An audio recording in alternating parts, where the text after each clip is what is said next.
You're listening to the Jewish Entrepreneur Podcast with Debbie Sassen, episode number 182. Welcome to the Jewish Entrepreneur Podcast. I'm your host, Debbie Sassen. I went from being a financial advisor, author, and chronic under-earner to building my business to six figures as a financial planner and money mindset coach, and then onto multiple six figures as a full-time money and business coach.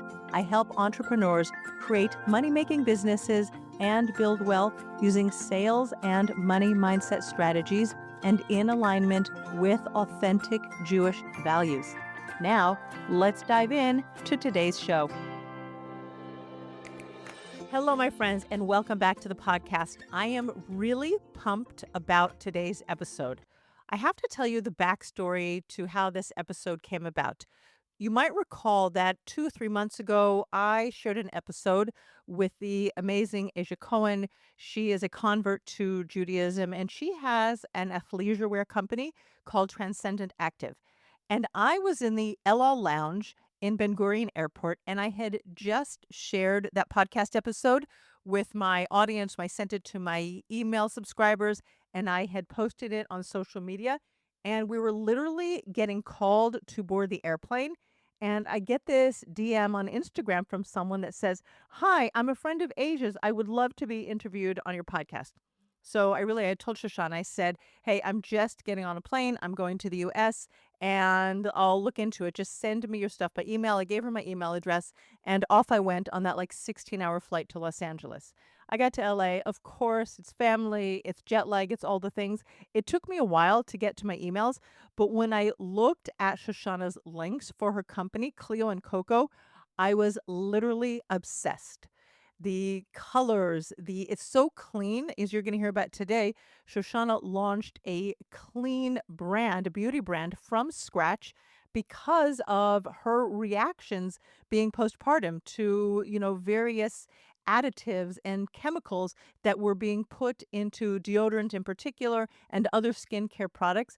And she has a background in tech and she's very curious. We talk about how Shoshana leveraged AI to help her to build her business and to really create her brands.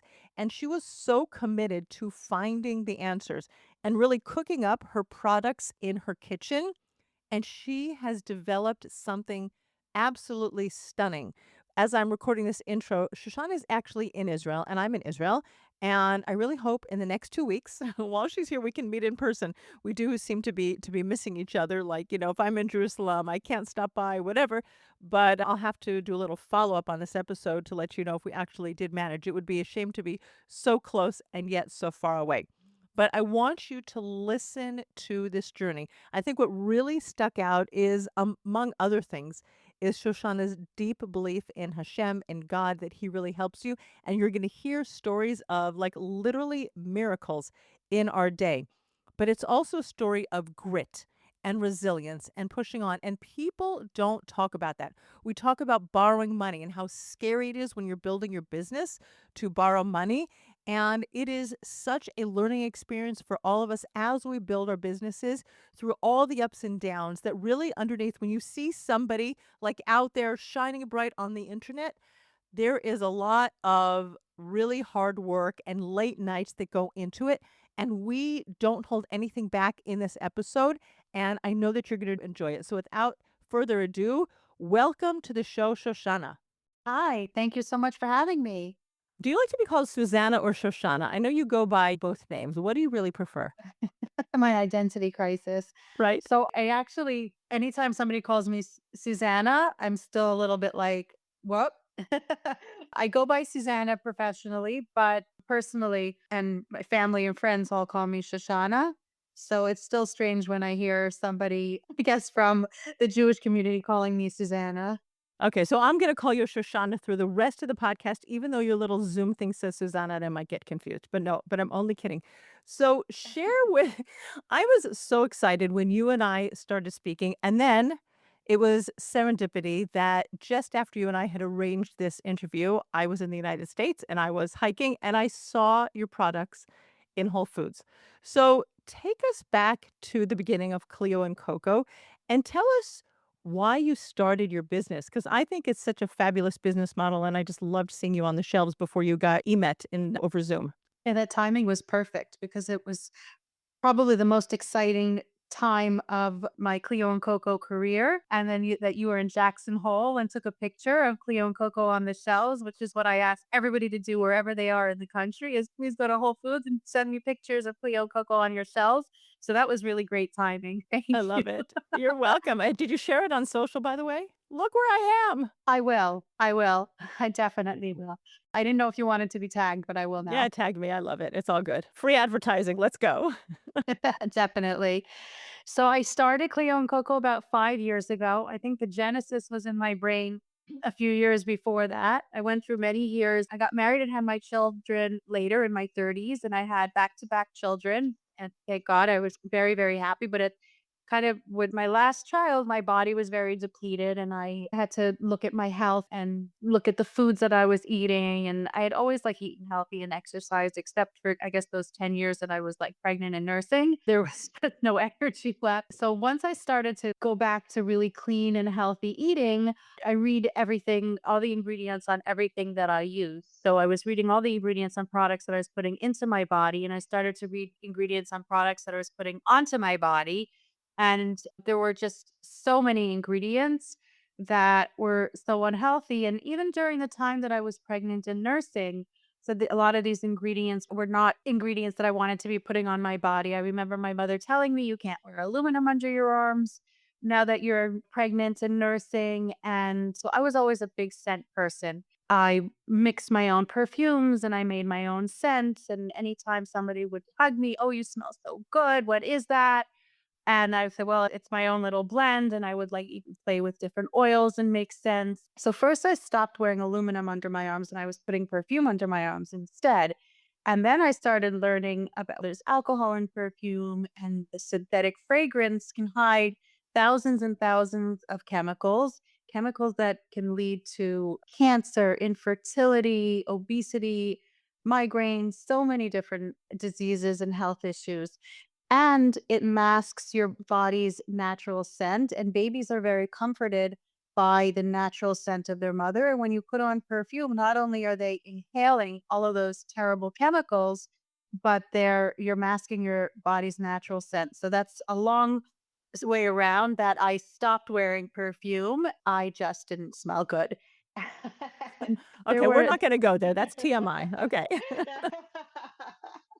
So I stopped wearing perfume, I stopped wearing deodorant, and I couldn't there was just nothing on the market that either worked or that was clean enough. And I have a master's in business and I do a lot of strategy and marketing consulting my whole life. And I was actually doing some coaching and some teaching during that period in my life. And I had this aha moment where I took a look at the category of deodorants and I said, my goodness, if I can't find a deodorant that meets my needs of no synthetic fragrance and actually works and smells good, then there is a huge, huge white space here. And I really just I jumped in. I said like that a few years later, my kids were in school and I was like really ready to focus on I guess a creative outlet and career again. I jumped in. I did not know CPG consumer packaged goods at all. I'd always been in like technology and that kind of consulting work, but I learned it 5 years in. I'm probably a CPG expert.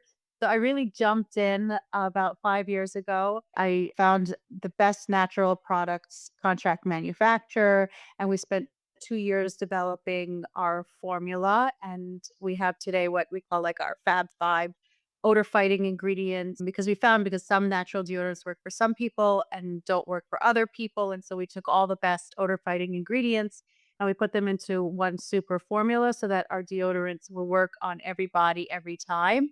And a lot of the so there's a big I saw 5 years ago that in the next 5 years, the shelves are all gonna change and all the conventional deodorants are going to shift to natural deodorants. And I said, "I have this idea and I don't wanna be the one I don't wanna say, 'Oh, I knew that was gonna happen. Let me jump in and do it. I know this is gonna happen.'" And so I did.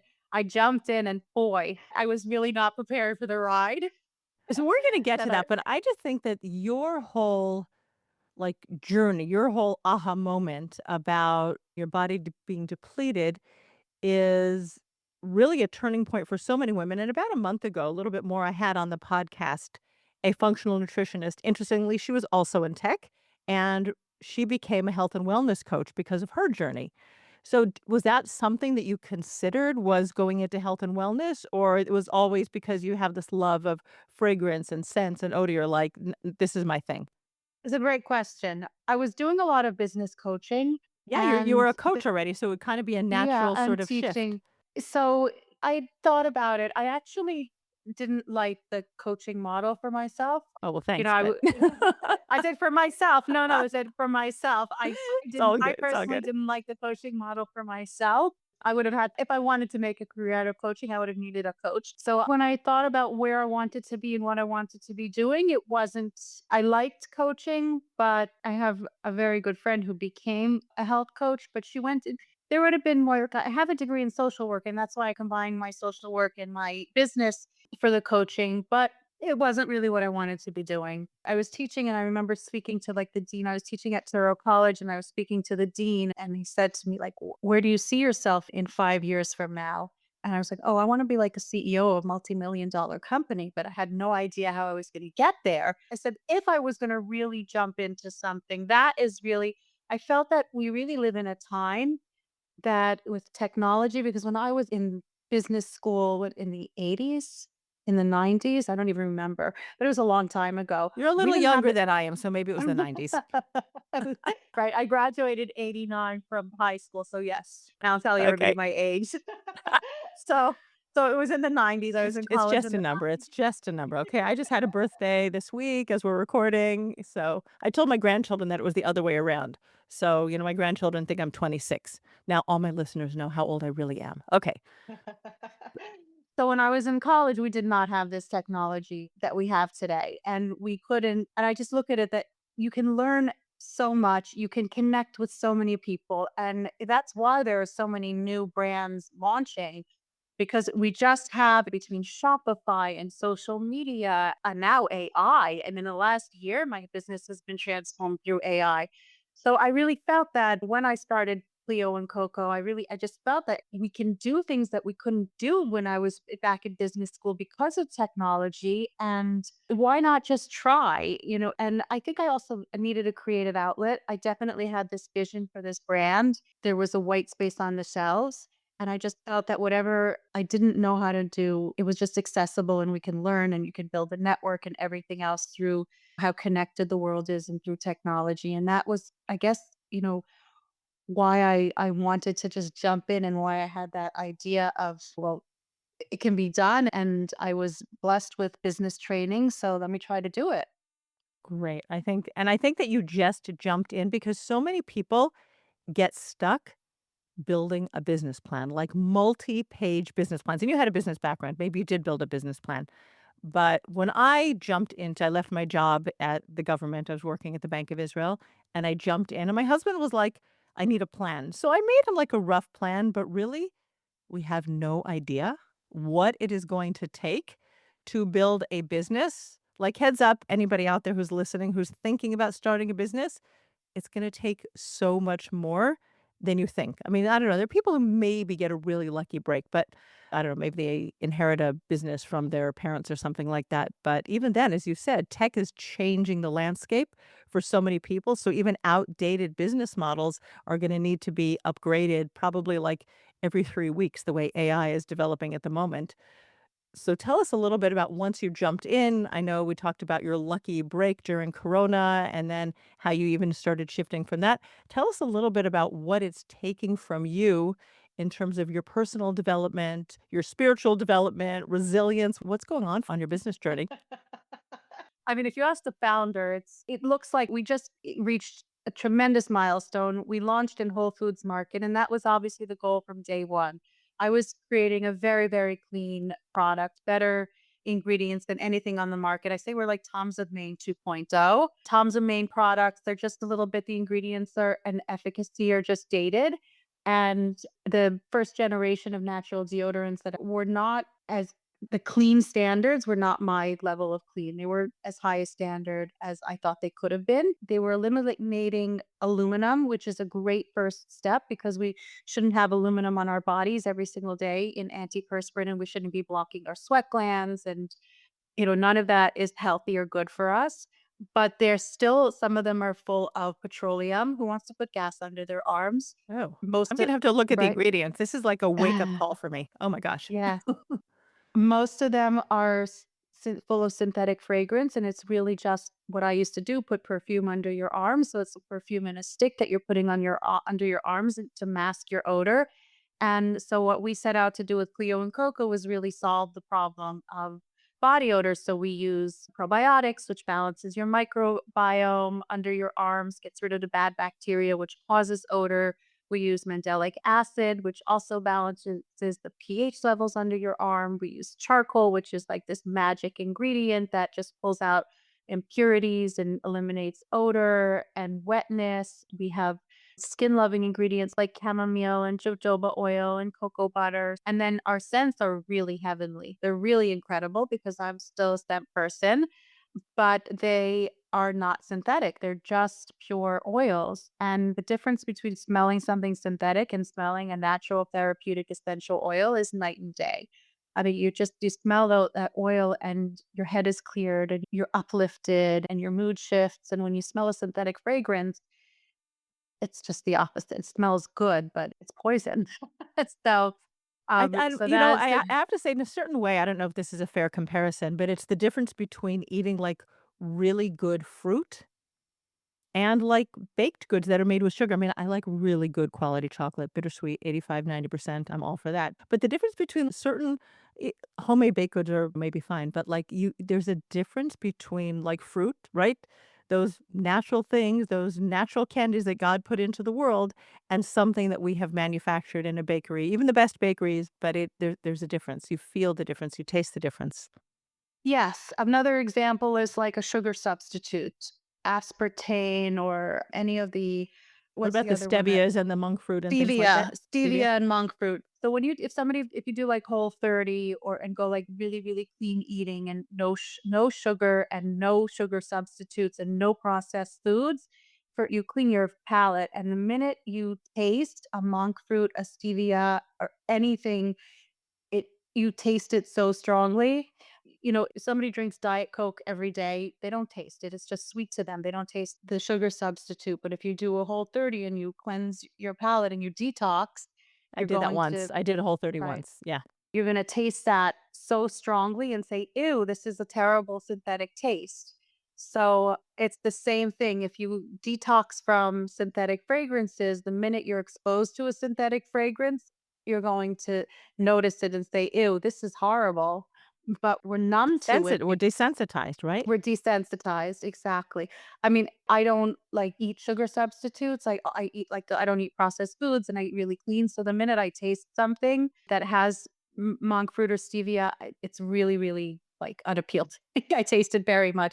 So the same thing when I smell a synthetic fragrance, and I know people who, I was just on a CPG podcast, and the podcast interviewer said that she she never allows synthetic fragrance in her house, and she actually had a party for her baby, and on the invitation she told everybody not to, please don't wear perfume. She doesn't want those chemicals in her house, and she doesn't want her baby exposed to it because she's so hypersensitive. I have another friend who, before she goes to a hotel, she makes sure that the hotel doesn't have any of those plugins in the rooms because she can't tolerate it. So I think we're becoming much more aware. Synthetic fragrance is being known today as the newest form of secondhand smoke. If somebody walks by you and has perfume, or if you walk into a room that has those perfume plugins or those synthetic fragrance diffusers, you're passively ingesting and inhaling toxic chemicals, just like secondhand smoke. You've totally blown my mind. Wow.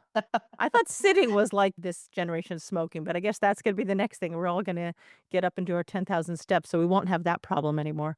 But wow, I had no idea. Right. So that's, yes, yes. So that's why I refuse to put any synthetic fragrance in any of our products. And I think that's also why, going back to our big launch in Whole Foods Market, I think that we've launched 9 SKUs, which is very unusual. Usually Whole Foods will take one or two SKUs, test it out in a region, and then keep going. But What does that mean? For me and for my listeners, what does 9 SKUs mean?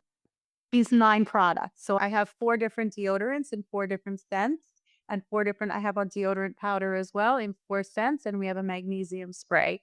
So 9 different products are on the shelves. It's just gorgeous. We have a whole shelf of, Wow, that Cleo is and so Coco products. exciting. So you're like about a month in as we're talking. You've been doing this for about a month because we're recording at the end of July. Is that true? So we've been in Whole Foods for about a month, yes. How's it going so far? I mean, it's only 1 month and people like don't know you, but you've got these great colors. They're bold. They stand out. How's it going after 30 days? It's great. It's so exciting. It's so wonderful. We have people like you sending us pictures. Look what I found on the shelves.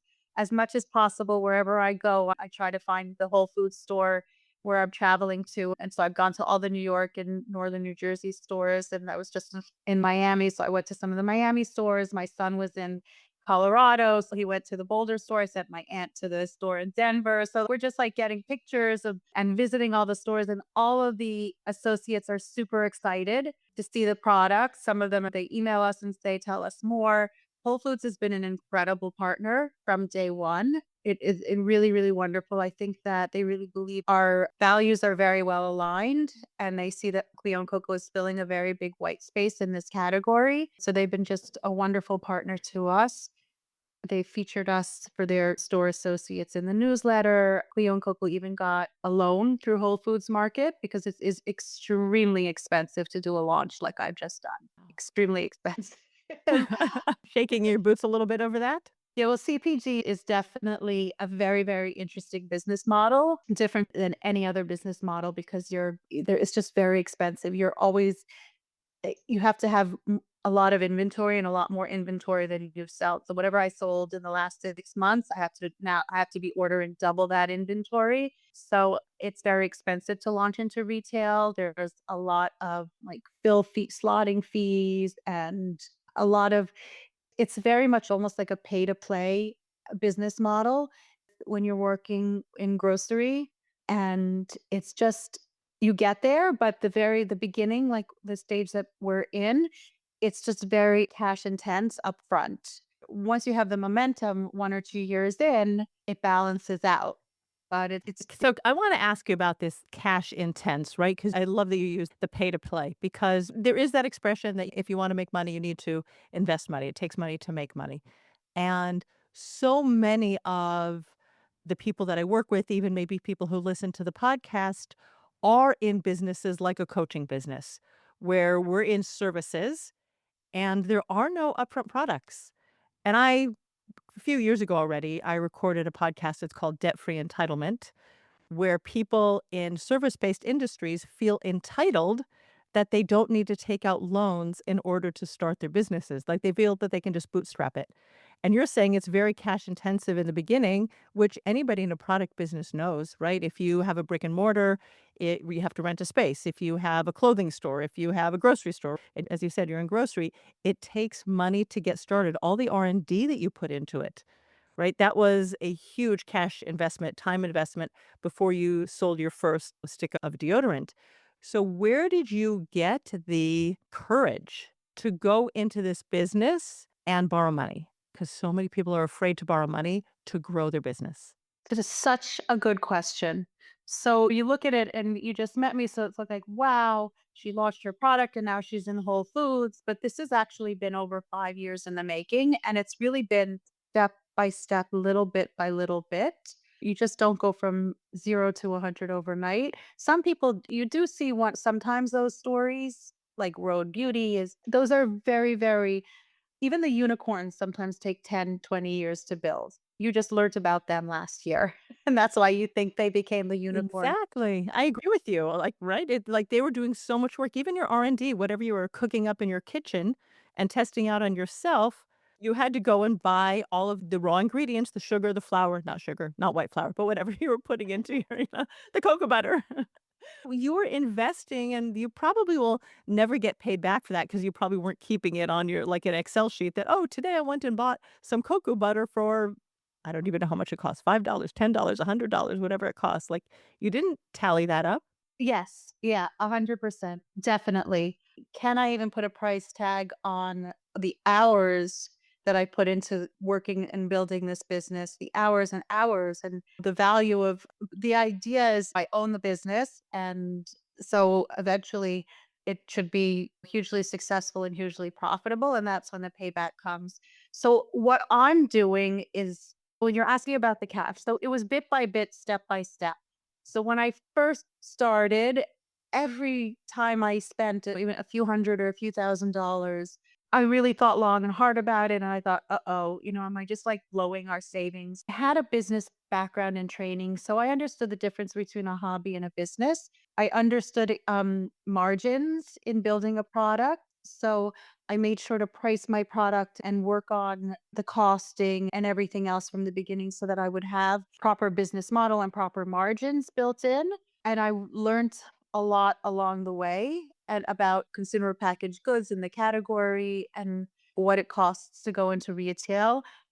And it was really like bit by bit. My husband is just an incredible, incredible partner. He has just supported me in every way. And so when I needed to put a few $1,000s, 10,000, another 10,000 into the business, he backed me. He saw how hard I was working and he was just incredibly supportive and put money in right away. Probably within the first year when I actually had physical products, I'm not even sure how, and I guess it was our money that we had put in initially, the first few like 10, $20,000. Some of his partners who he works with were using my products and fell in love with them and said, "We love this. We love what your wife is doing. We want to invest." So I got very lucky that I had some very close friends and family angel investors.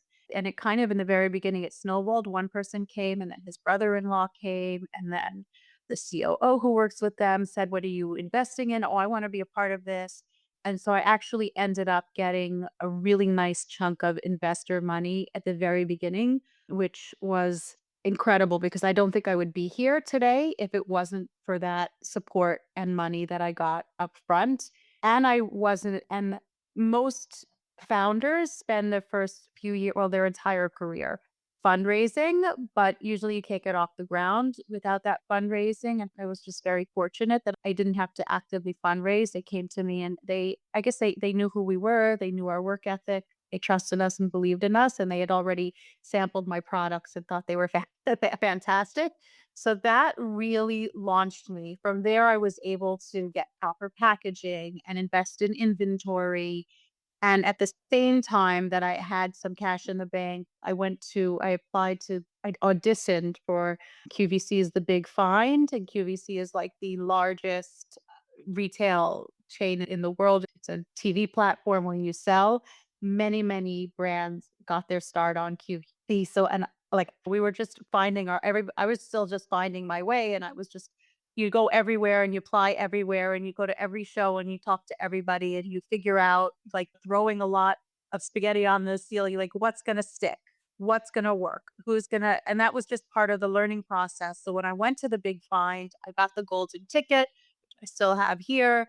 They put me on, I had to produce a lot of products for them. They put me on air. They had like a prime time called the big find where they launched new products and we sold out in like 8 minutes. Wait, First when time sold on out is l what, like 100, 1,000, 5,000? How many no, oh, products? I must have had to produce for them 10 or 20 or 30. I can't even Wow. remember. That's awesome. It was a very big risk, right? I had to manufacture for them, and it was very expensive. You have to manufacture and package, and I had to have a warehouse do it. So this was like instead of starting in my house and packing and hiring people to maybe pack and ship from my house, this was way too big. The way that they wanted us to pack and ship it and the quantities that they wanted. So it was definitely just overnight from selling a few thousand deodorants on my Shopify store that I created myself to producing tens of thousands of deodorants and going on air and selling them off overnight. So I could have made those, I can't remember, it was 20 or 40,000 units and been stuck with them. It was a big risk, but I thought I'm going to make them and I'm going to sell them somehow, even if QVC doesn't. This is why I'm in business to succeed and to sell these products. So definitely when you're asking, so that first investment of the first manufacturing run and working with the warehouses was very expensive and it was a very big risk. And I was very nervous, but then we sold Did you out. It sleep just at night? probably not, but we did it, and I just worked really hard. I said, If QVC doesn't succeed, then I have backup plans. We'll sell it somehow. I'll sell it on Amazon. I'll sell it direct to consumer. We definitely have, there's definitely options that I'll keep trying until we get the money back. Was really, I knew the products were good. And That I knew that, grit, that wow. Like, really, I, just so much I have so much respect for you and what you were even your determination, your conviction, I think that's really the word, that your conviction in the value of your product, and also, as you said, the white space in the market. And that's what so many people lack is conviction and just being so sold if you're in the service-based industry, being so sold on yourself that you could deliver what you're saying, and also in the product businesses, like, you have to be so convicted that there's a place and people are gonna want this and you're gonna go out, and that conviction will take you right? If it doesn't sell on QVC in 8 minutes, wow, right? It'll and you if it also I doesn't, think the yeah, timing worked very well because it was during Corona, right? So people were at home and they were no, watching. Oh, it wasn't? I thought it it was. was, it was a month before COVID hit. Oh, It wow. was a month before COVID hit. So, yes. So, I really believed in the product and I believed in the white space. And once I had those investors behind me, that's a very big responsibility. When somebody gives you invest in your business, I can't lose their money. I have to I have to make this a success. I had our own savings in this business. I had other people's money in this business. So that's kind of when you talk about the grit and the determination, there's no turning back. Once you put money into it, and there was just no turning back. But I believe that it made sense what I was building. It's just a matter of timing and place. So I launched on QVC in February of 2020 and COVID hit a month later. So all of retail shut down, the world shifted, nobody knew what was happening. But QVC, the show must go on. QVC kept going. I was live on camera every month from my living room for probably that whole year. So I was able to scale and grow very fast that first year, even though COVID had really anybody. So had I launched into retail, had I gotten into even Whole Foods, like I think I'd sold to like Neiman Marcus a couple $1,000 worth of cases and they never paid me because they went bankrupt. And so had I launched in retail right by then, I could have gone bankrupt. I could have had because a lot of brands shut down that were in retail because the retail stores had closed and they weren't paying their bills and they weren't selling. And so I was very fortunate that I was brand new and I hadn't yet launched into retail. And instead I had launched into QVC, which was a digital retail store that was not closing down anytime soon. After about a year in QVC, when the world kind of opened up again, I just realized that my business model was not well aligned with QVC's. I didn't have in consumer packaged goods, like in QVC and beauty, you have very, very big margins because it's very expensive to work with QVC. So at the end of the day, when I looked kind of and I said, like, where'd all my money go? And it was really all in QVC. So I had to make a decision that either I'm going to be a QVC brand and I'm going to have to change my products. I have to put ingredients that are cheaper to be able to have a better profit margin, or I stick with my vision and I find the outlets that are aligned with my vision. So we pulled back from QVC because I wasn't just building a beauty brand to sell on QVC, even though you can be very successful doing that. I wanted to build like Tom's of Maine at 2.0. I really just, these are products that I wanted to put on my body and put on my kids' bodies. I couldn't put other ingredients on my body or on my kids' bodies. And so went in the other direction, the direction of my original vision of keeping our ingredients the highest standard of clean, even if it's more expensive to make. And with a really strong belief that I am not the only person who is ingredient driven and really believes that we need to have truly clean, authentic products that really work and that are not harmful to our bodies. And so then I spent the next couple of years working hard, working really, really hard. D2C, direct to consumer, because of COVID, got very, very expensive. So that whole period in the early 2020, early 2020s, 2020, right? so in 2020, 2021, you could acquire a customer on direct to consumer inexpensively, and then it just really got extremely competitive and extremely expensive. And so this whole business model that I had the direct to consumer and Amazon and business model that was when I had launched, that was kind of like you could really like the cost to acquire a customer was very inexpensive. You could get your products in front of people digitally for a very little money. That shifted and it's become extremely expensive. So I get it. So you're talking about on like using Facebook ads or Google ads or Instagram Exactly. ads or something like that. Yeah, it did. It has become extreme. I've done Facebook ads only a couple times in my business, but definitely become more expensive. It's working still for some people, but it's not like a slot machine in Vegas like it was 10 It years ago. Exactly, exactly. So that is all shifted completely I think since COVID. So if I'm selling a $200 base cream, it doesn't matter if it costs me $100 to get the customer. I've still got a great margin and if the whole D2C, if they come back and they keep buying. So that's like a great when you're talking about a $15 deodorant, it's definitely it's doable. It just takes a little bit either a little bit more cash behind you or a lot more time. So I've been like you asked me how to do it. I'd be doing it piece by piece by piece by piece, bit by bit by bit by bit, instead of like 0 to 100. So we've been just growing it slowly, organically, authentically. We have hundreds and hundreds of small, clean beauty boutiques and retailers across the country who carry us, who love us.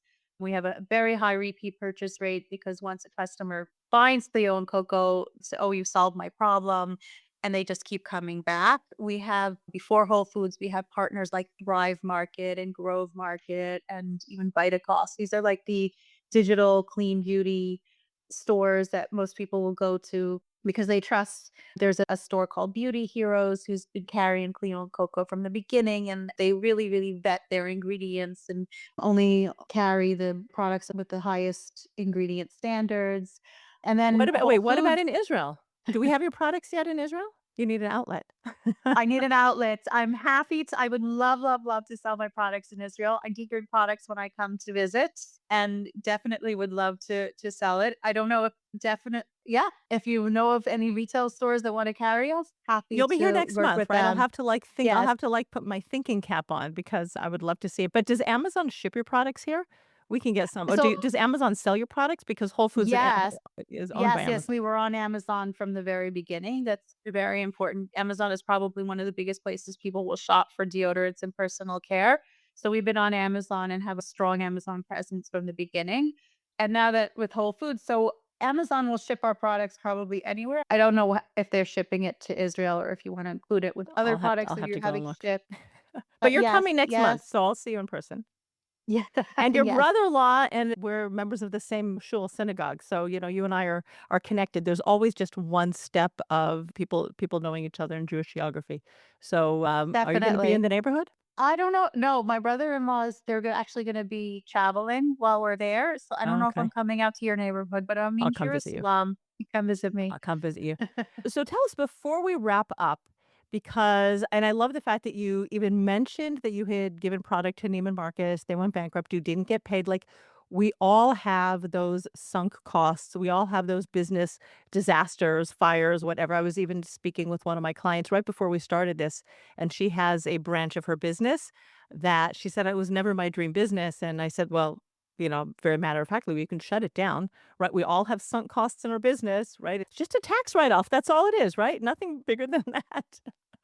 But when people are thinking about building a business, whether it's a product business, a service business, like someone's is has an idea or life has taken them a certain direction, like you said with your health journey, my other interviewee, Sarah, she had just a life thing happen and she ended up in the health and wellness space as well. Like, what are the three best pieces of advice that you would give to people who are considering building a business? Great, great, great, great question. So I think a couple months ago it would have been very different than I'm telling you today. And that is because I have learned how to use AI for my business. Ooh, do It tell. is incredible game changer.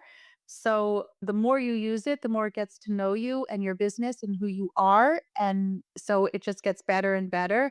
So today, the first thing I would do is you can treat your AI Business best. I told my a husband. business consultant No, as it's I'm. no, it's fine. Listen, I will just say I was once having a conversation with ChatGPT. You can tell us like which one of the AIs today as we're recording this, because tomorrow there'll be a bunch more on the market.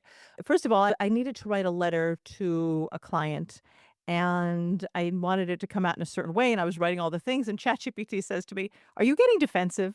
So I was like, "Yes, I am. For this reason, pound, pound, pound, pound, pound on the keyboard."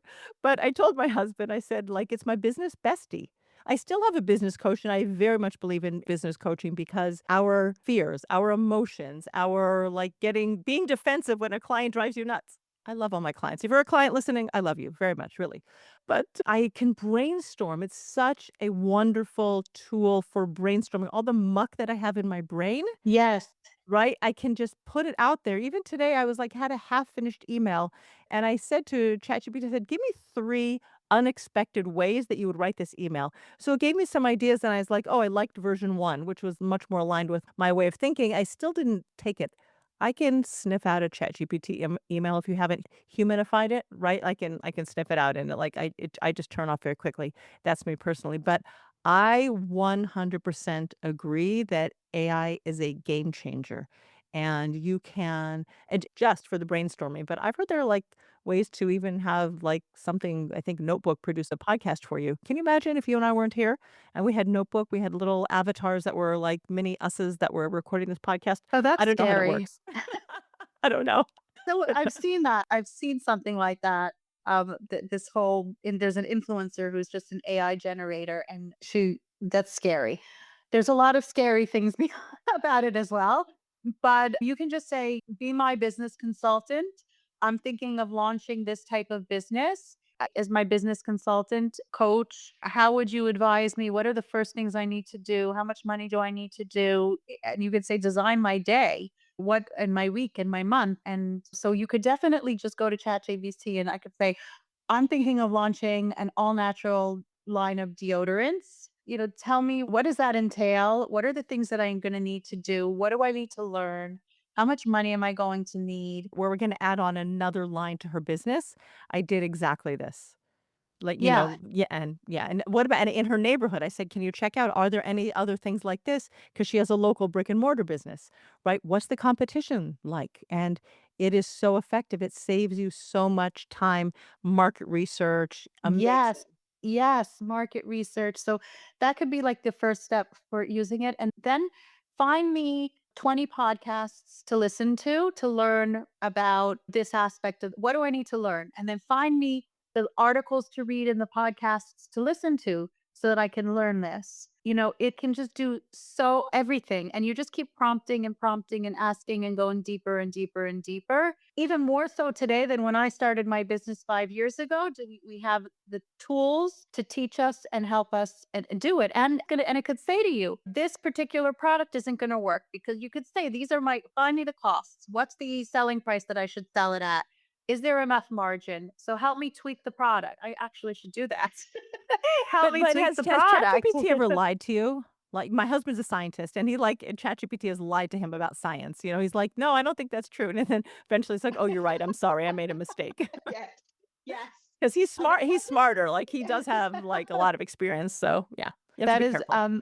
I've definitely said like, no, I don't think that's correct. And then it says, yes, you're right. I'm sorry. I look further and it's just got what it's got. And you have to keep prompting and going deeper. And definitely you can ask it to verify itself and check itself too. But yeah, to definitely can't take it at complete face value. You do have to know a little bit. But that's why I guess if it gives you some articles to read and some podcasts to listen to, you can come back and say, you know what, you were wrong about X, Y, and Z. Please make an adjustment and adjust These it. 10 You're sources don't exist. But anyway, like that also gives you sources that don't exist. Okay, so AI is number 1. What is your second best piece of advice for people who are launching or maybe they're even like a few years into their journey and they're just like hitting that brick wall, things aren't working out and they're like, "Should I close up shop? Should I keep going?" What would you say to people like that? I've actually used AI for that. First of all, you're gonna hit brick wall after brick wall after brick wall. That is what it is. to start and run your own business. I didn't know how I was going to. My first big order was actually from TJ Maxx, and she was just ordering a few thousand, and I didn't know how I was going to make a few thousand deodorants. And that was my first brick wall. You know what? And that was like, And T wait, but and that doesn't sound like it's aligned with your brand, TJ Maxx, because it's not a luxury brand, right? Or do you still sell there? I don't have enough inventory. They're good at if you have extra inventory or you need quick cash. They sell a lot of nice products. They sell a lot of natural deodorants. They sell a lot of like body care, personal care. So it's a great discovery platform. And if you've been thinking about switching to a natural deodorant and you're afraid to pay full price, then you find a brand that you've been looking at half price. It's a great discovery platform. You're gonna buy it, and then you're gonna go to the website or Amazon and just buy it at full price because you like the product. So that's how she sold it to me, as a great discovery platform. But at the time, that was like my first big retail customer. And I didn't know how I was gonna make the product. And then COVID hit and the world changed, and that was a very big brick wall. And you're just constantly hit with brick walls. I had to switch manufacturers a few times. I've had to switch warehouses a few times. There's everybody's going to have a manufacturing nightmare. Everybody's going to have a warehouse nightmare. You learn from it and you recover. You hope that you're resilient enough and the business is resilient enough to recover from it, and you keep planning. And very recently, I guess I brought like more of like God into my business and tried to be a little bit more spiritual, and felt like, because I felt, and before our Whole Foods launch, before I knew that we were launching into Whole Foods, I felt very stuck. How was I going to compete with these brands that have like conglomerate money, billions of dollars and millions behind them? And that's who I'm competing with. And how was I going to do it? And I felt very stuck. Like, how are we going to really grow and compete? And that's when I said, you know what? Any time in my life when I've been stuck, we turn to God and we say, Help me, guide me." That's why we're religious people, that we're spiritual, religious. That's how we're supposed to live our lives. So I said, I'm doing good in the world. I'm bringing authentically good products. A successful Jewish businesswoman is going to help a lot of people around her because by nature, we want to give, we want to do a lot of charity work, chesed work, we want to help other people.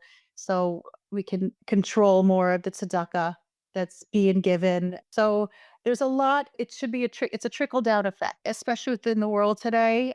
Every Jewish business person needs to be and should be blessed with tremendous success, because we're fighting a very big battle, and financial resources are going to help us fight that battle. And, so the more chesed and tzedakah we have to give, the more successful the Jewish people can be. So I feel that if certain people are gifted with business acumen, then Hashem, please bless them with tremendous success so that we can give it back to the Jewish people who have other blessings and other things to give, right? We live in that circular society. So that's I been say so yesterday I put on my Instagram, I said, like, that building a business is the biggest spiritual growth journey. People say it's the biggest personal growth journey, but you're either walking with fear or you're walking with faith, right? Yeah. And that's it. Then we keep picking faith, we keep picking God, and He's been with us for all these years. We won't say how old we are anymore, but, right, He hasn't let us down yet. He hasn't let the Right, Jewish right. people down yet, like, He's with us. And I'm in the secular world, and every day I say, "Please let me be a Kiddush Hashem in my work," Yeah. because it's so important. People look at me and say, "Look at this beautiful Jewish businesswoman. Look how beautifully she handles her business, how honestly, how ethically." So it could be a Kiddush Hashem. Just help me be successful, because I'm wasting so much time. I could be doing other things. I'm not wasting this time. I'm spending so much time and energy. Let it be successful, and so that we can give back. But I was just saying, that whole trickle down and that circular model. And so recently I've kind of like brought that in, and I had to work that out in myself. Am I just climbing and striving for gashmias? And no, it may be like an incredible creative outlet and great for like self actualization. But at the same time, there is so much good that can come from, not only am I improving people's health in a very authentic, real, necessary way, but as a Jewish businesswoman, like I said, there's a lot more that we can give to the Jewish people through our success. And that's been my deep spiritual prayer and awakening. And I definitely see the help. And again, it's been bit by bit by bit by bit. The amount of money that I needed to launch into Whole Foods, I did not have it. But bit by bit, every time I needed to make a deposit, somehow money came in. And still, like my head of finance is just like, you don't have the money. Like I'm like, it'll come, it'll come, it's gonna Wow. come. Wow. And so God willing, it can continue bit by bit. There's nothing greater than having Hashem as your partner. That's And amazing. I asked you for 3, but I don't think you can top that. So we're just gonna stop at 2 because I think just ending the Jewish Entrepreneur Podcast episode with Hashem as your partner is a beautiful way to end. I'm sure we could talk ad infinitum, maybe another time, about being a mom and how your children have been an influence, but we're not going there this episode. I think that you have brought so much value, just talking about having God as your partner. Just looking for the hashgacha pratis, like all of that bit by bit of money that came, QVC at the right time, the business partners from your husband, like you have been so blessed through this journey. And I just want to wish you continued success. Like, keep going out there, sharing Cleo and Coco with the world. And we should all really just merit to be, as you said, like a Kiddush Hashem, a light into the nations through all of our business dealings. So I really want to thank you for being on the podcast, sharing yourself, sharing your wisdom and your products with us. Thank you so much, Shoshana. thank you so much for this beautiful platform and this opportunity. You're so It welcome. was a All lot of right. fun. Thank Thank you. you. Agreed. All right. Bye-bye for now. Bye. Thank you so much for tuning in, my friends. I know that you got so much out of this episode. And if there is one thing that you are doing in your business today, and because you have listened to this episode, you are going to change that now, I want you to write it down. Like, really writing down your goals makes a huge difference. Are you going to go out and are you going to like push and go back to people over and over again until you can get your brand, if you have a product brand, until you can get it into stores like Whole Foods? Are you going to pick up the phone? You're going to make calls? Are you going to look at your friends and family and your business networks to see how you can borrow money in order to grow your business faster? Are you willing to put yourself and your commitment on the line and go to the bank and borrow money? Because so many people are bootstrapping their businesses and they're trying to patch it all together with duct tape and with like old broken pieces from their garage or YouTube videos and things like that. Like, when you get some help, whether it is hiring the right coach, whether it is going and borrowing money from friends and family, when you get help and support in so many ways, you can grow so much faster. So write down one thing and send it to me by email, debbie@debbiesassen.com. Tell me what your commitment is, because there are 4 months left to 2025 as I'm recording this. And you can make so much progress when you put your nose to the grindstone and just get going. Like perseverance, resilience, hard work, you can make it work. And I look forward to seeing you next week on the Jewish Entrepreneur Podcast. Bye-bye for now. Thanks for listening to the Jewish Entrepreneur Podcast. If you want to stop underselling and under-earning and close more sales, you need to clear the limiting money beliefs that are sabotaging your business growth. Head on over to debbiesassen.com/mindset and download my free Money Mindset Workbook. Uncover and dissolve money blocks like hundreds of other entrepreneurs who are now building 6, multi-6, and 7-figure businesses and creating true financial freedom.